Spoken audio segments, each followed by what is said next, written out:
did, honey. After driving all night. What time is it? Almost 4:30. Almost dawn. We should be home in another hour.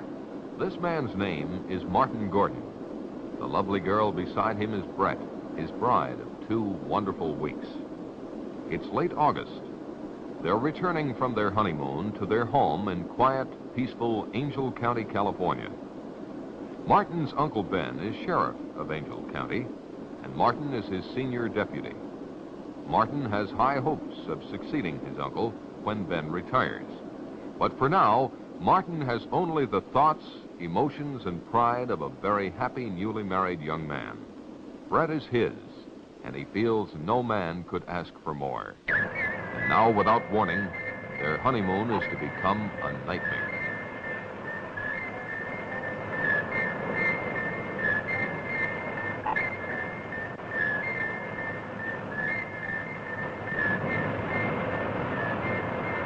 Neither Martin nor Brett saw the glowing rocket descend in the early morning skies. It was reported to the sheriff's office by Jeff, the county forest ranger. Jeff reported to Sheriff Ben that a plane had crashed near Willow Creek and that he was going out to investigate. Ben said he would join him as soon as possible. Barney, Ben's junior deputy, was to summon medical aid and to see if he could rouse someone at the Air Authority in San Francisco.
It's Uncle Ben, honey. Must be an accident or something.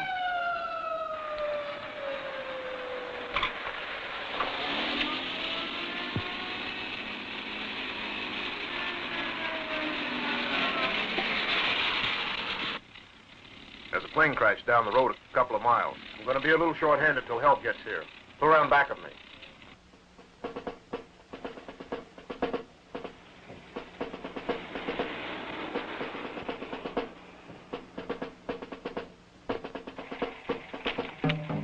Come along, both of you.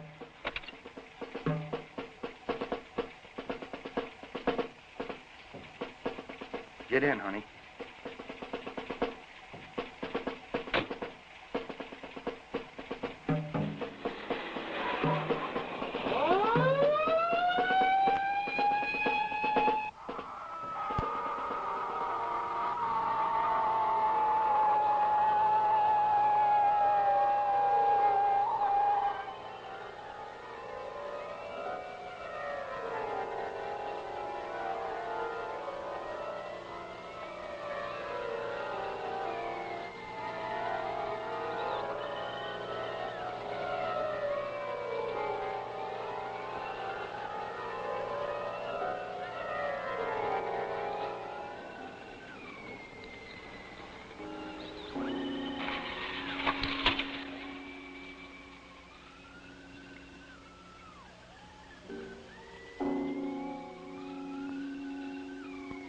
At the location of the crash, they discovered Jeff's truck, but Jeff himself was not around. They proceeded with their investigation.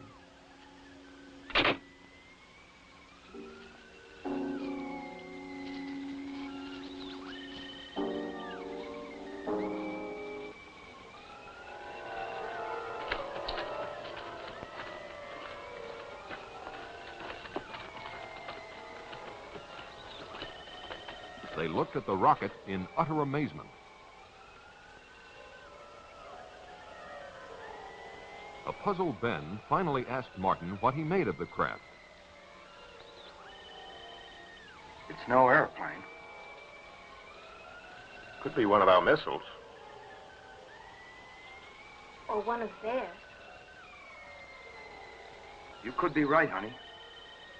Don't think we have anything this big.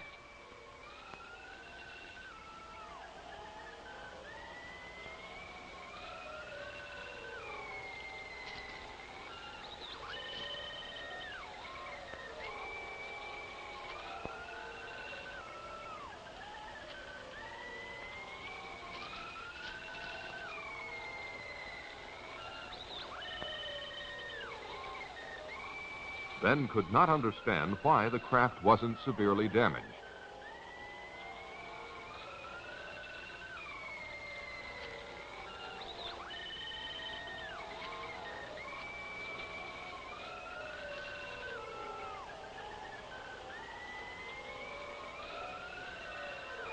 This hat belongs to Jeff Peters.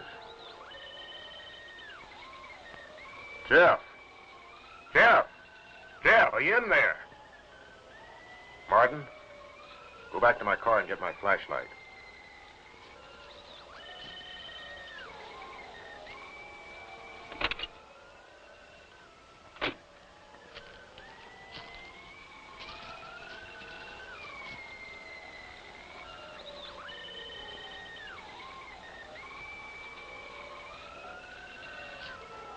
Ben, don't go in there. You don't know what's in there. I think I hear him moving inside. Maybe he's hurt.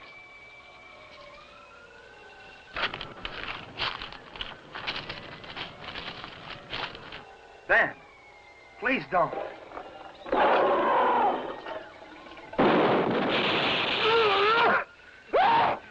Ben. Ben.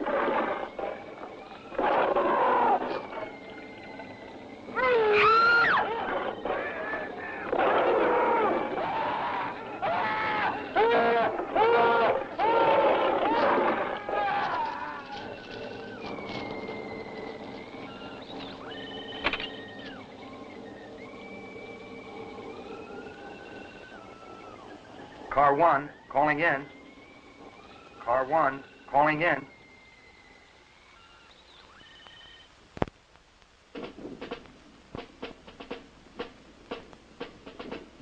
Within the hour, Martin's unusual call for assistance was answered by a special unit led by a Colonel James Caldwell.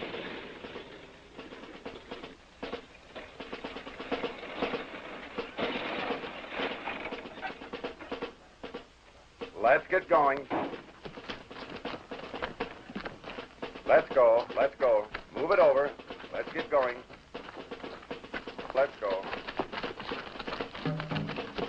All right, back on the truck. Let's go.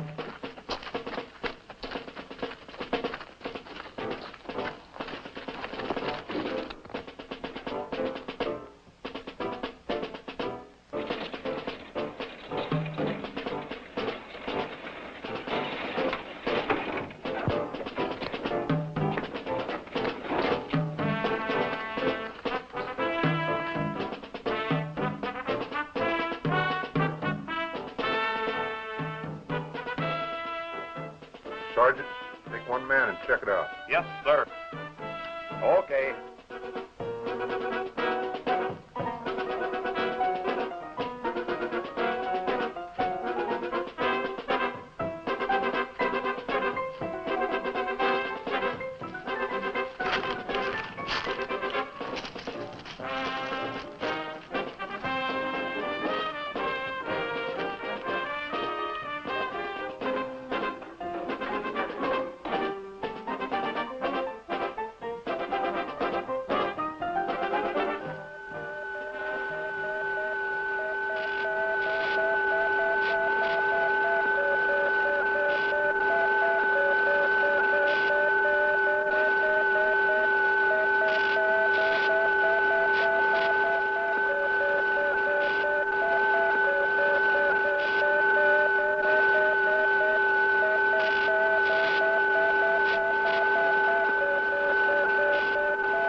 The sergeant reported seeing an amazingly large creature in the aft section of the strange craft.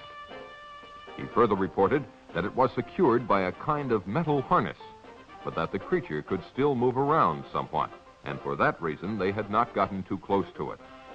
There was no trace of either Ben or Jeff. The colonel ordered continuous guard duty around the spaceship and decided to set up a temporary military headquarters at the sheriff's office in town.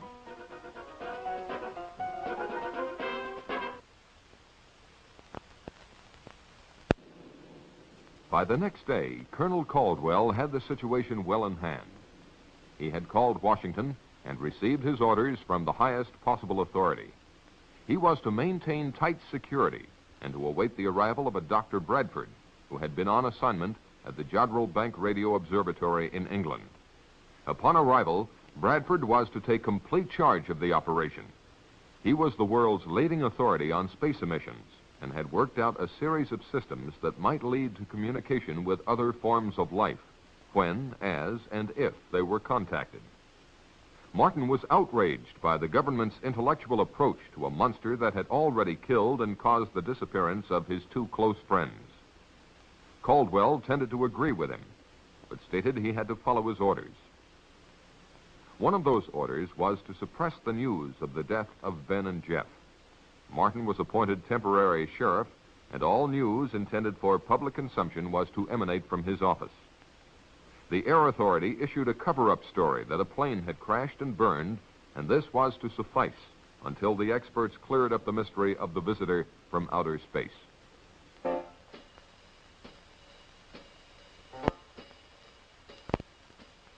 In a remote section of the county, the first of a series of tragedies took place. Tragedies that would have been avoided had the public been warned.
Later that day, while they were awaiting the arrival of Dr. Bradford, Martin instructed Barney, on advice from Colonel Caldwell, to plant in the local papers the news that Ben and Jeff had taken off on a fishing trip to British Columbia.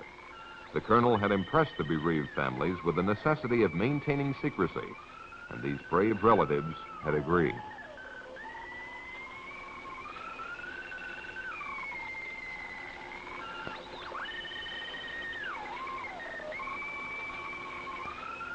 Despite Brett's inquiries about what Martin had seen in the spacecraft, he avoided specific details for fear of disturbing her more than she was.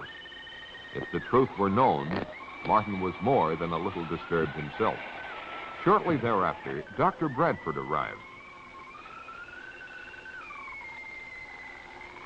He was a much younger man than one would imagine him to be. Martin, I'd like for you to meet Dr. Bradford. I've heard a lot about you from the colonel. Well, nothing bad, I trust.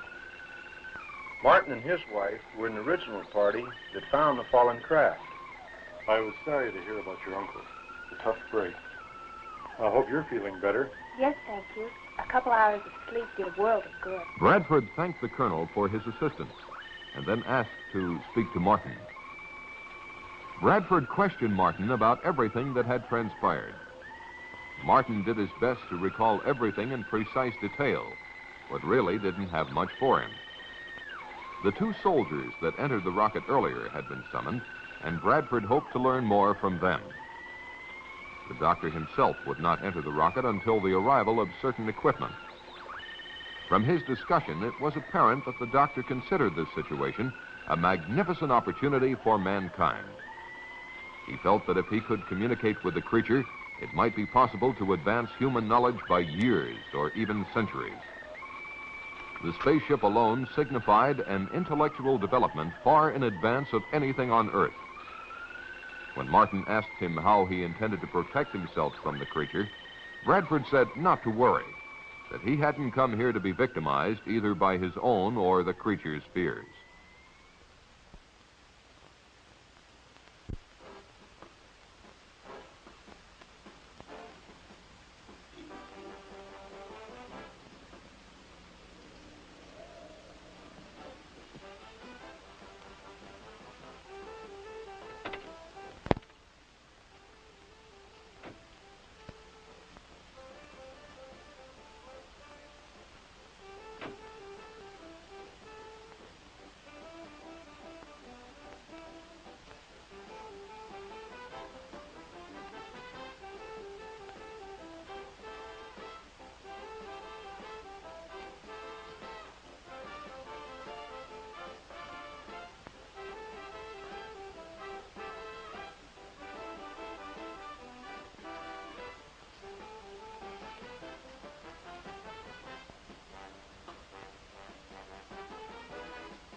Oh, hi, Barney. We'll be right out. Well, that's all right. Just take your time. I didn't know we had company. Look at me, I'm a mess. Don't be impolite. Forget the drink. Now you're talking, honey. What do you have, Barney? How about a bourbon and 7? Coming up.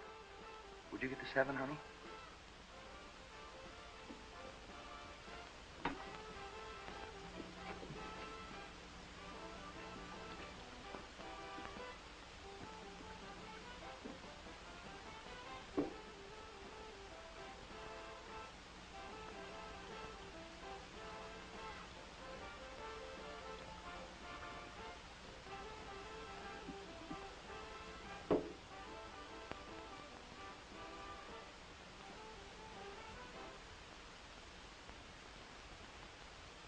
Barney, you should try marriage. It would do wonders for you. Barney and Martin had been bachelor buddies for years, but now that Martin was settling down to marriage, they were slowly drifting apart. Barney, naturally, was still dating all the girls in town, and he couldn't understand why Brett and Martin didn't pal around with him more than they did. He couldn't comprehend that married life brought with it not only new problems and duties, but the necessary togetherness of husband and wife as well. Despite Brett's most tactful considerations, such as inviting him over to dinner quite often, Barney was growing resentful of her, or at least she felt that he was. Since time began, this change in relationship has probably happened to all buddies in similar circumstances. Life has its way of making boys grow up, and with marriage, Martin's time had come. His life was now Brett, a life that he thoroughly enjoyed.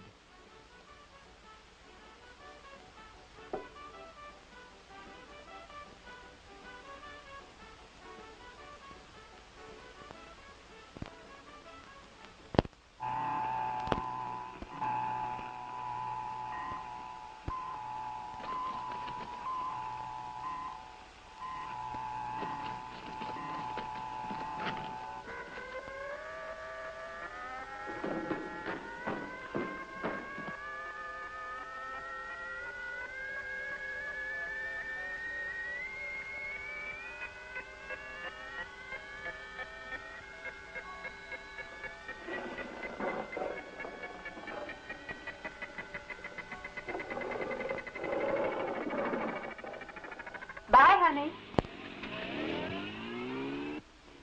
The next morning, Betty Johnson, as usual, blew a goodbye kiss to her husband, but for the last time.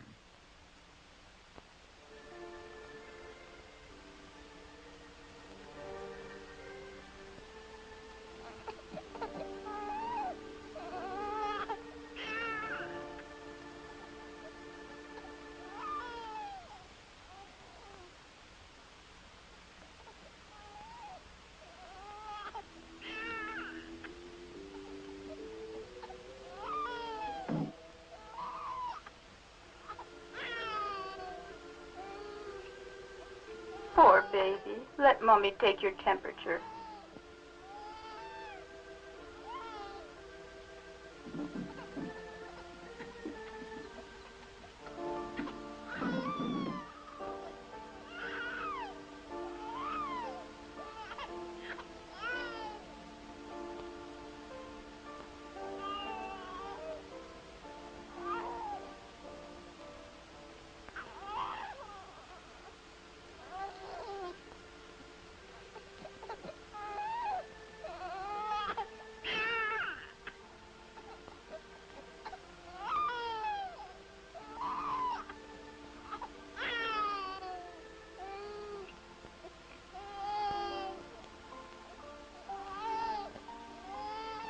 Poor baby.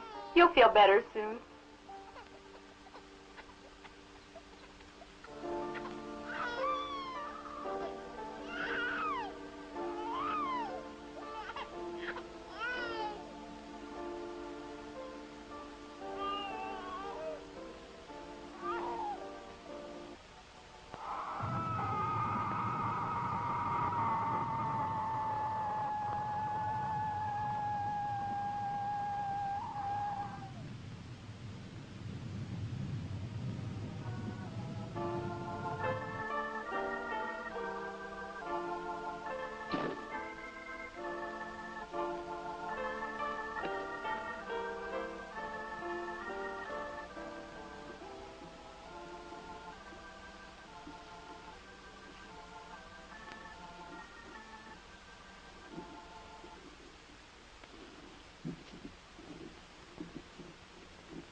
Papa, can I go for a walk? All right, but stay close by.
Bobby? Bobby?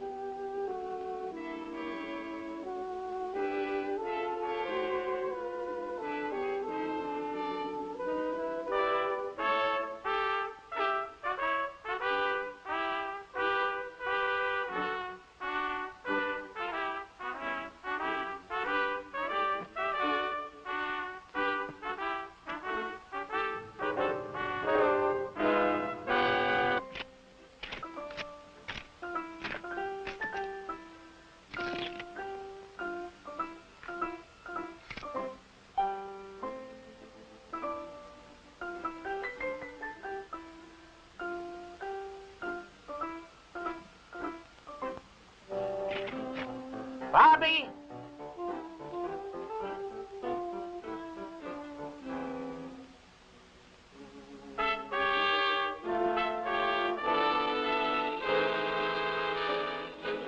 Bobby?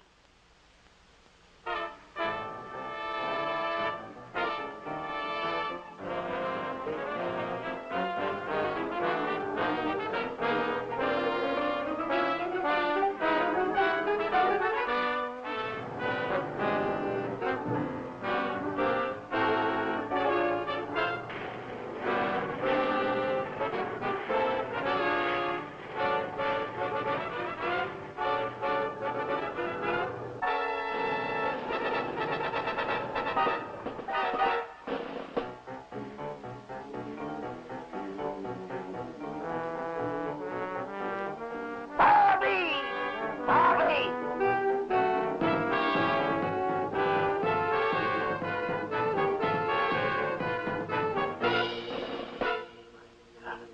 Bobby?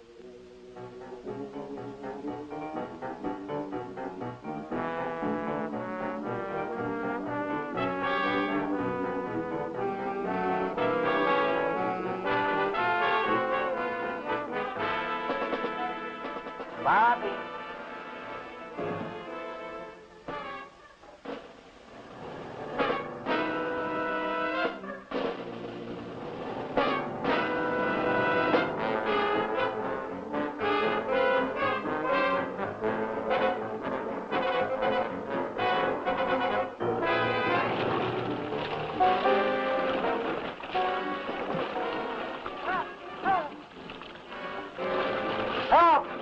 Help! Help! Help! Help! Help!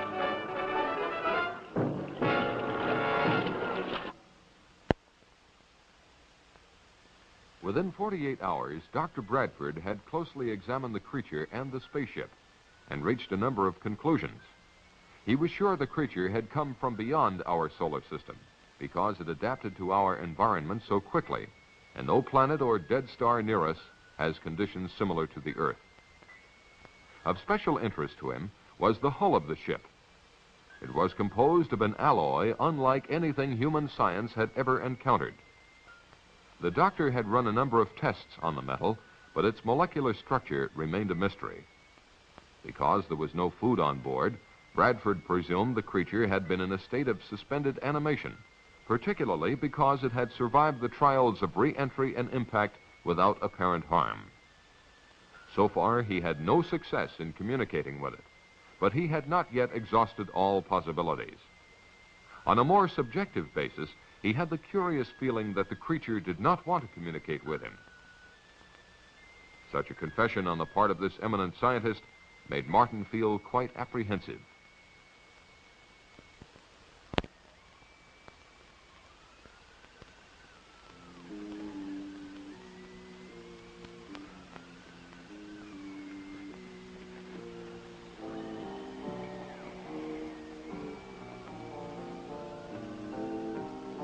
While on a routine call to pick up instructions from Colonel Caldwell, Martin received an urgent message from Barney. Barney was at Willow Creek. He had responded to a phone call from a frantic Mrs. Brown. Her husband and grandson had gone fishing and were long overdue. Barney was instructed to organize a search party locally and to report the results to Martin. Because of security regulations, he was not to come near the area of the spacecraft. Martin said he would join Barney later if he could.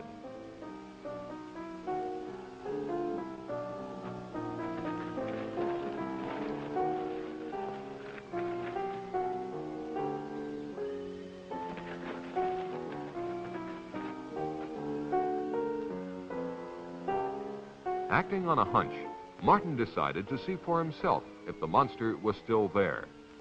It was. Bradford had installed TV cameras inside the spaceship and was testing the creature's reactions to sound, light, electricity, color, and air pressure. When Martin asked him if he had any luck in communicating with the beast, Bradford confessed that he hadn't, but would try again when certain data was returned to him from computer processing. It was at this time that Bradford came up with a frightening theory, namely that the creature might be a product of engineering, the same engineering that built the spaceship. What he didn't understand was why some form of communication had not been built into the creature. When Martin asked him if this weren't something to worry about, Bradford said no. It was probably his own failing at not being able to establish communications. It seemed to Martin that if Bradford's theory were correct, humanity might be in grave danger. Bradford dismissed Martin's fears by pointing out that the creature was not exhibiting any signs of violence, and besides, it was firmly secured by the harness. That afternoon in Moncrief Park, a group of neighbors got together for a hootenanny. Oh, she left me sad, but still I am happy. In fact, I am glad, for I am as free as that bird in the tree, 'cause she left me alone and could not marry me. I said that I loved her and would till I died.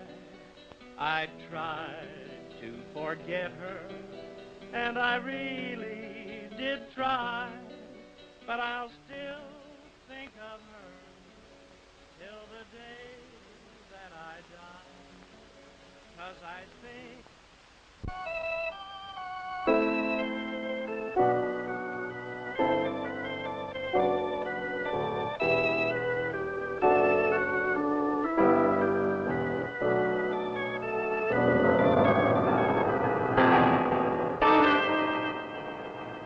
What is it?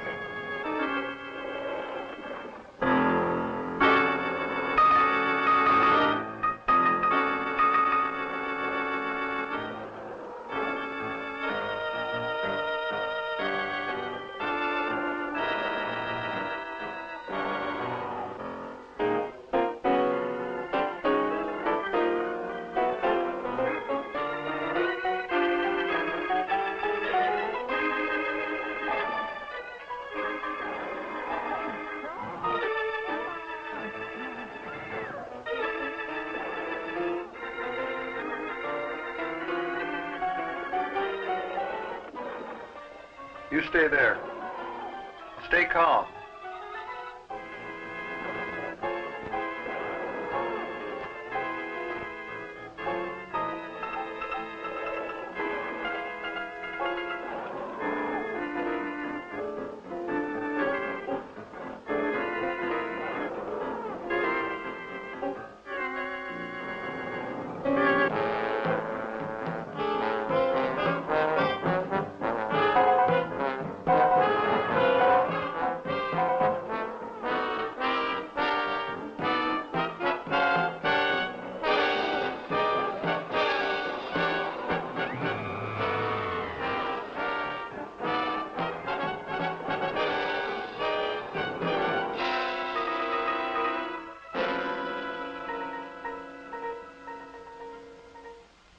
In response to a multiple missing persons report, Martin and Barney searched the countryside for the group of picnickers. The only trace they found of them was the remains of a guitar one of them carried. This wholesale disappearance of a large group of people, coupled with earlier missing persons reports, led Martin to only one conclusion. There must be another monster, and it was on the loose.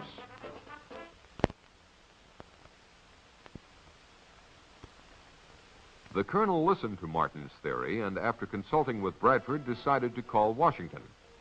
He was told to follow his own good judgment, but under no circumstances was he to alarm the populace.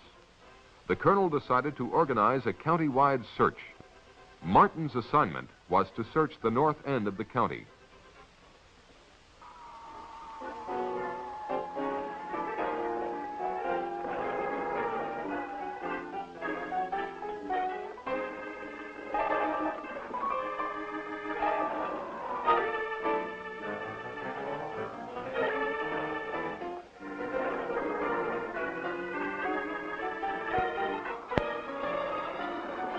While Martin and Brett were engaged by the search, the monster was moving toward the community dance hall.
Rita. I've had enough of that guy.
While Martin and Brett were taking a break from the search, a call came through which confirmed Martin's theory.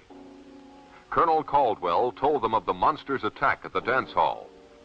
His troops now had orders to destroy the monster, and he asked for Martin's assistance.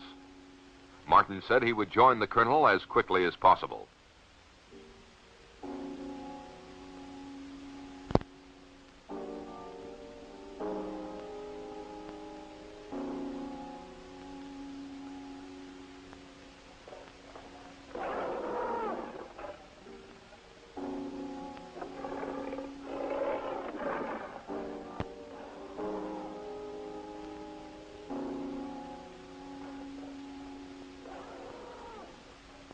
The monster next appeared in Lover's Lane. Anyone who experienced that catastrophe and survived would never go there again.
God.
was almost an hour before Caldwell learned of the monster's devastating new attack. Colonel Caldwell wasted no time ordering his men into action. It was at this point that Bradford interceded. He demanded that the monster be taken alive at all costs. The colonel's protests about the dead and missing made no impression on Bradford. Caldwell conceded to the point of assuring Bradford that they would not destroy the monster if they could avoid it.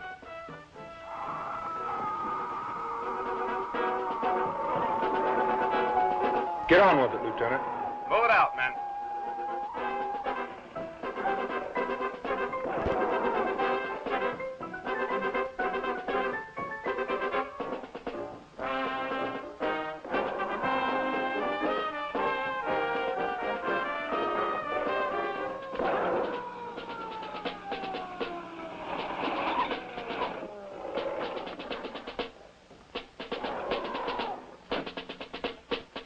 When Martin's party arrived and offered to help, the colonel told them enough lives were being endangered.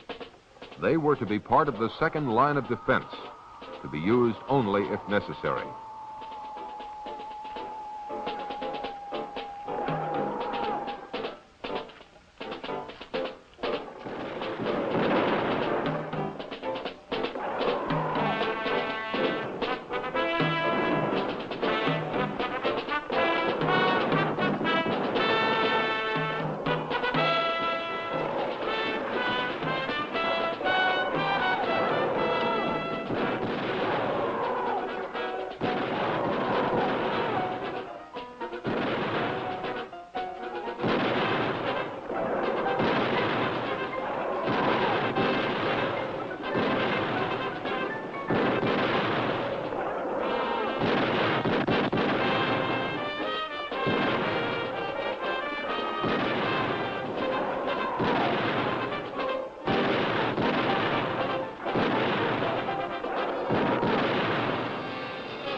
The sergeant, a shaken man, returned babbling about what had happened. Caldwell, realizing the full danger of the situation, decided he had only one means left to stop the monster: grenades. Now Bradford made a drastic move. Acting on his superior authority, he forbade Caldwell to destroy the creature. The colonel, more concerned with saving human lives than advancing science, told Bradford to go to hell. Get out of my way.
Where's he going in such a hurry?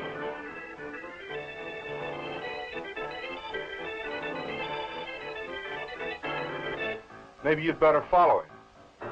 He may need help. You go ahead, Martin. I'll stay with Connie.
The explosion loosened the harness on the monster and allowed it to escape.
Martin tried to help the doctor, but there was no time.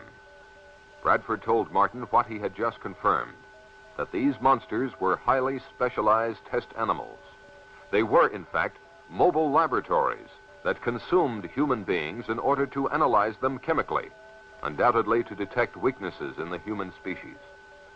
He told Martin that the information fed into a computer in the spacecraft. Further, he added, now that both monsters were dead, the computer would activate a transmitter to send the results into outer space. Martin knew what he had to do.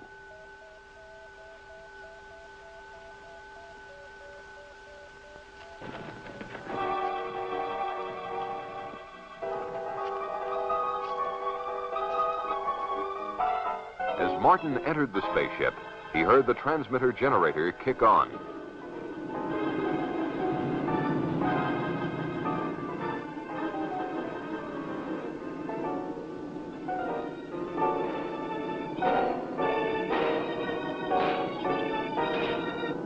The super tough alloys of the spacecraft were not even dented by Martin's hammering.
As the transmitter stopped, Martin felt sick.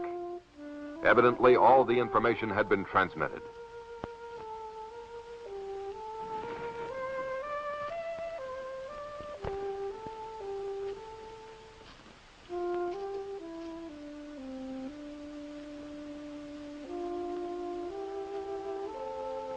On Martin's return, he confessed his failure.